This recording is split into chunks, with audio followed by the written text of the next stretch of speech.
What's up? What's up? What's up? It's your man Chazz Ellis once again telling you a story from my life that may possibly help you with some things that are going on in your life.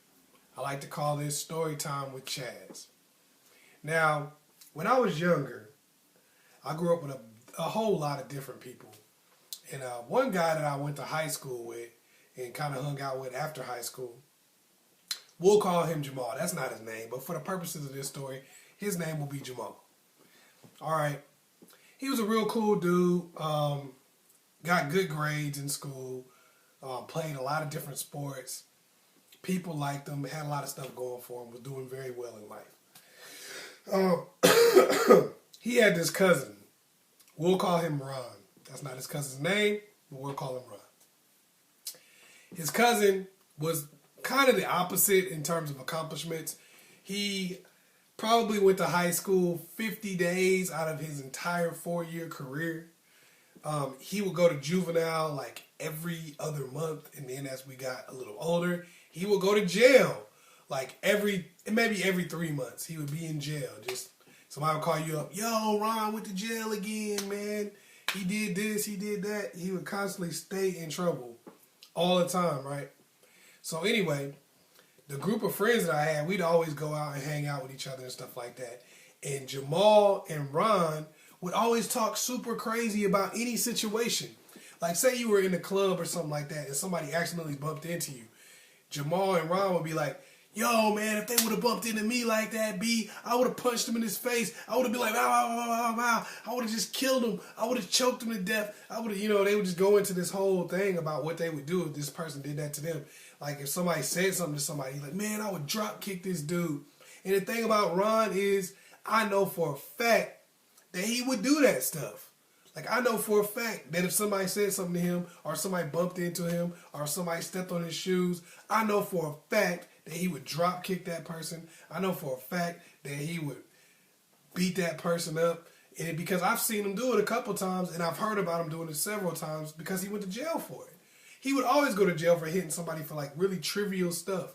It could be like the dumbest thing in the world. Like you hear some stuff like, man, some dude bumped into him and knocked his fries on the ground. And when dude offered to pay for it, it smacked the money out of his hands and then beat the crap out of him.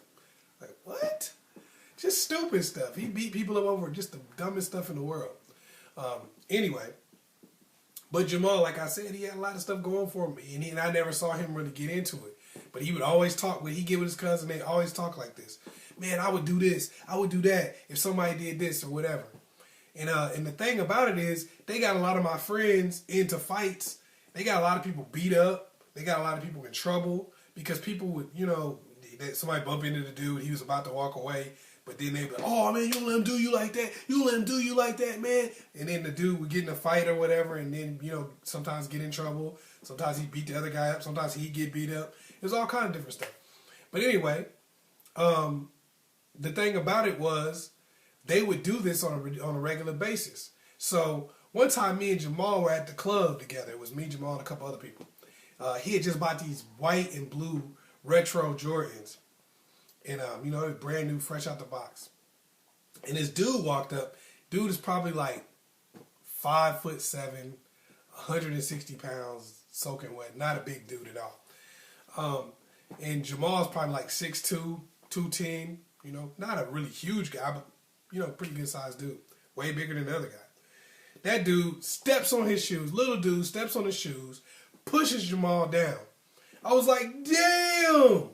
I'm thinking Jamal about to kill this dude. Jamal just sits there on the ground. He didn't even get up. And finally, dude walked away. Dude stood there for a couple seconds.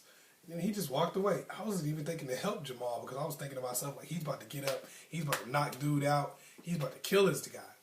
Right? But Jamal just sat there and just didn't do anything. And I was like, wow, that's crazy. All the stuff that this dude be talking, he didn't do nothing. And over the years, Jamal, he's grown up. He's become a very successful person. He's doing very well with his life. His cousin is a complete loser. And you know why I can say that? I know what y'all probably thinking. You just call a dude a complete loser. He's going to find you and kill you.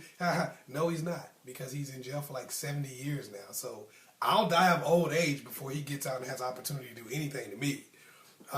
By the time he gets out and can do something to me, he'd probably be doing me a favor. So I am not worried about that dude. The thing about it is, I learned in my life because I've run into people like, a lot of people like Jamal, and a few people like his cousin over the years. And the thing I learned about them is, you got two types of people that talk tough. You have the type of person with nothing to lose that will actually do everything they say they're going to do. And then you have a person that has a lot of stuff to lose, and they're really not going to do any of that stuff. It just sounds good at the time. It sounds good to tell another person to do some stuff that they're not even going to do themselves. They're not going to beat anybody up. They're not going to kill anybody. It just sounds cool to say that. You know, a lot of times you might be in a relationship and you got friends that talk tough. Like, oh, if my man did me like that, I would dump him.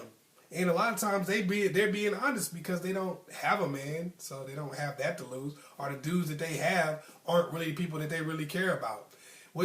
If you're with somebody you don't care about, you can't give me advice on what to do with the love of my life. Because our situations are not the same. You can replace that person anytime you feel like it. I don't have the ability to do that. I'm with somebody I really want to be with, and you're not. People tell you to do that with jobs all the time. Man, if my boss did that, I would quit my job. Dude, you don't even have a job. What are you talking about? You haven't had a job in 5 years. Of course you would quit because you don't have anything. Or you working over here, you know, I have a good career and, you know, you're cleaning up the local high school. No disrespect, but I see why you would quit. You know, if somebody talk trash to you because you ain't really losing anything. I'm losing a career. You losing a job that you can go get somewhere else. So, a lot of times what people don't realize is when you listen to people that are talking tough, a lot of times they're talking tough because they're full of crap. They're not really going to do any of that stuff. If that situation happened to them, they would just do exactly what you're doing, which is probably nothing. Or it's somebody who has absolutely nothing to lose. They haven't built anything. So, of course they can go ham and just act a damn donkey whenever something bad happens. Of course they can do that because they don't have anything. You know, you can burn down a building if you don't have anything to lose. So, basically what I'm saying is you have to beware of people who talk tough because a lot of times they'll get you in trouble when they have nothing to lose, or get you in trouble when in reality they wouldn't even do the things that they're telling you to do. Just make sure that any advice you're taking is advice that you believe that somebody on your level should take. Because honestly, if a person with nothing to lose was on your level or had what you had, they'd be making totally different decisions. Their thought process or their situation reflects their thought process. That's why they are where they are. You got to think about that when you start taking advice from them. Hopefully I was able to help you out. Once again, it's your man, ChazzEllis. Make sure you like and subscribe, and also share this video with somebody you know needs it. Peace.